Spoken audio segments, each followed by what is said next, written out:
Okay. We got the Canon up and running. We're vlogging with the Canon. We are committing to using our Canon more often for vlogging.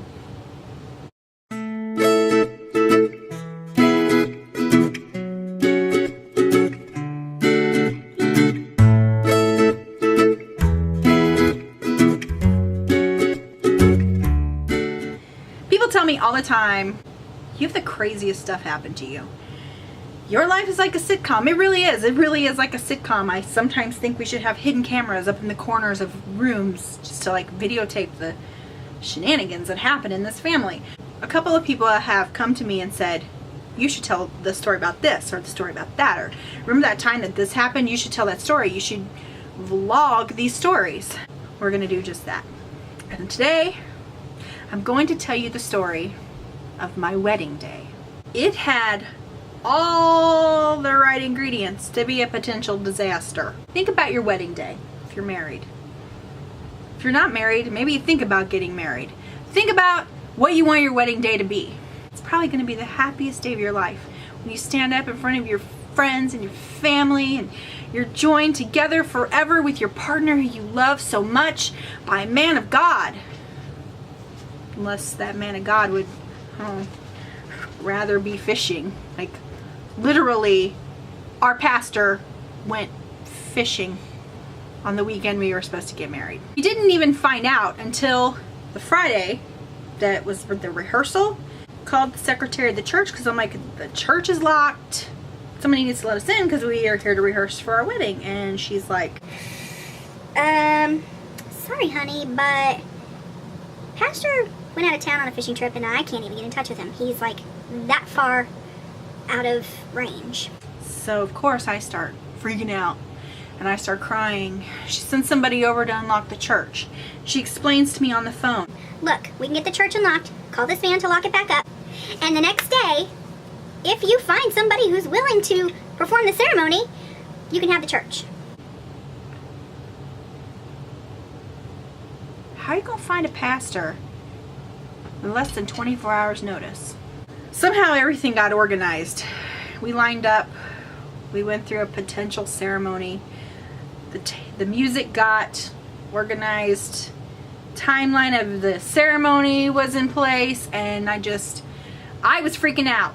People must have just seen like Cassy's losing it and they took over. So I must be blessed with some very calm and organized friends. And if you're one of those friends, I thank you. Couldn't have made it through that evening without you. So we leave the church and we go home. I'm still freaking out. My husband's freaking out a little bit, that I'm freaking out. He's having a beer. We're sitting on our front porch. I'm praying. I'm brainstorming which one of my most out there cousins I'm going to ask to fake marry us the next day, because we had spent all this money, the dress, the tuxedos, the decorations, to not be able to go through with this wedding ceremony was almost more than I could handle. I am just praying for a resolution.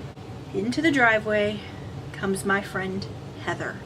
Anybody who knows Heather, with her crazy curly hair and her super wonderful laughter, knows that she is a procrastinator, and that girl works good under pressure. And let me tell you, the pressure was on, and she was willing to swoop in and be a part of that with us. Heather says, I have an idea. I know somebody who might be willing to perform this marriage ceremony for you. It's my pastor at my Lutheran church. Do you want me to call him? Yeah. Call him. It's 8 o'clock at night. This man has a family. This man has less than 24 hours notice. This man is doing whatever Lutheran pastors do. Maybe he's got a sermon to write. Maybe he's got someone to baptize. I don't know. He's not going to care two beans about some Kansas mom who wants to get married. After some explanation, turns out he does. And he agrees to meet with us the following morning to counsel us. Now, mind you, he's agreed to meet with us and to counsel with us, but he has not agreed to marry us. So I go to bed that night, stressed, late, and feeling as positive as I can that this man, this pastor, who's never met me and I've never met him, he's going to come through and he is going to perform this ceremony.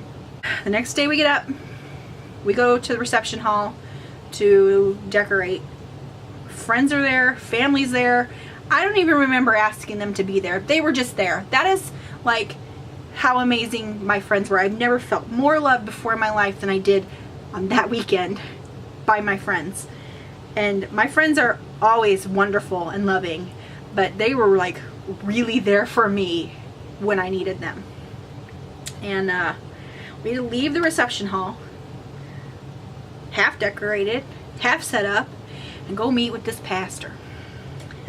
Shake hands, introduce ourselves, we sit down, and he says, usually before I marry a couple, they have gone through like a 6-week program. They take these classes, they take this test, they fill out these workbooks, and this is a little bit different. He's asking questions and we're squirming. We don't know the answers to some of these. He asked things that we hadn't thought about before. We hadn't really thought about what religion we would raise our future children. Did we want future children? Yeah. What religion were we going to raise them? I don't know. I'm a Mormon. He's a Catholic. Neither one of us went to church at the time. I guess we'll raise them Buddhist? Jewish? Christian, of course, Christian. So he keeps asking questions that we just don't know the answers to. Things that I can see are very beneficial to people if they want to do premarital counseling. Please consider premarital counseling if you're getting married. It'll bring up a lot of stuff you haven't thought about yet. And then maybe you can have an open dialogue with your fiance about these things. He lists off things that make him think we don't stand a chance. Like, I've been divorced and I have a kid from that marriage, and there's an age gap because I'm a little bit older than my husband. Age is just a number. And oh yeah, we're 2 different religions. I guess he saw that as kind of a big deal, but somehow must have seen that we were meant to be. He agreed to show up to the church that afternoon and join us together in holy matrimony. Now, the rest of the day was not without its fair share of drama. The containers holding the keg ice cracked and keg ice melted, flooding the reception hall. Thank you to the friends that cleaned that mess up. We ran out of meat. I don't think that I had a piece of wedding cake. I remember I ate a bite, you know, like the cliche groom feeds the bride. I ate that, but I didn't have a piece of wedding cake.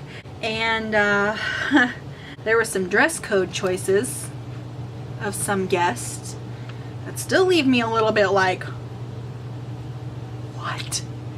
Oh, and there are some angry friends who still aren't speaking to each other 14 years later. Grow up. But the actual ceremony went wonderfully. It was beautiful. There wasn't a dry eye in the place. We wrote our own vows. Mine included a clause about making pork chops. It was beautiful. It was quite a mix of religion too. I know that God must have been so proud that day to see such harmony with the Mormon girl getting married to the Catholic boy by the Lutheran pastor. Quite a potpourri of beliefs. But we made it work. And here we are, still married, got these kids. So to make you feel like you were there, I'm going to share at the end of this video here some photos from my special day marrying Mr. So Sassy. Hope you enjoy them. Thank you for watching. This is my first story time. I'm going to try to do some more. I hope it turned out okay. I guess we'll see. You certainly need a lot of paraphernalia in your trade. Yeah, cymbals, chimp, bongo, tambourine. What are these things? These are clays. What are they for? got a rhythm to the Latin American stuff. Here, let me show you. See? Very simple. Very simple.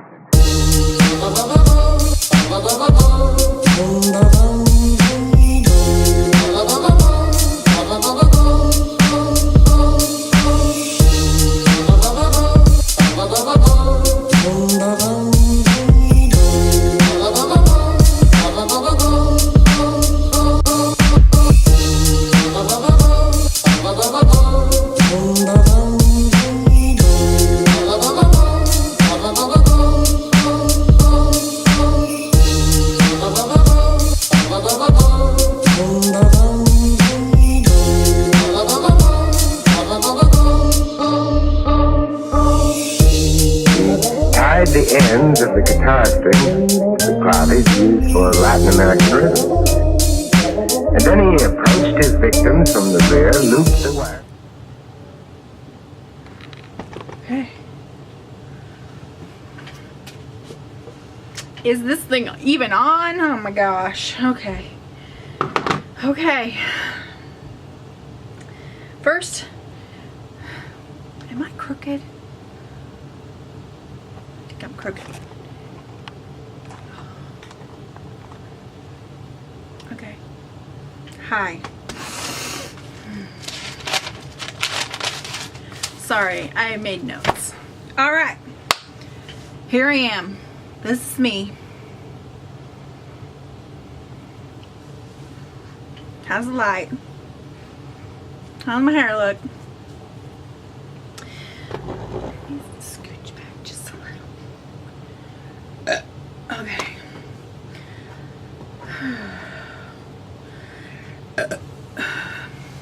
I'm not a lady. Okay.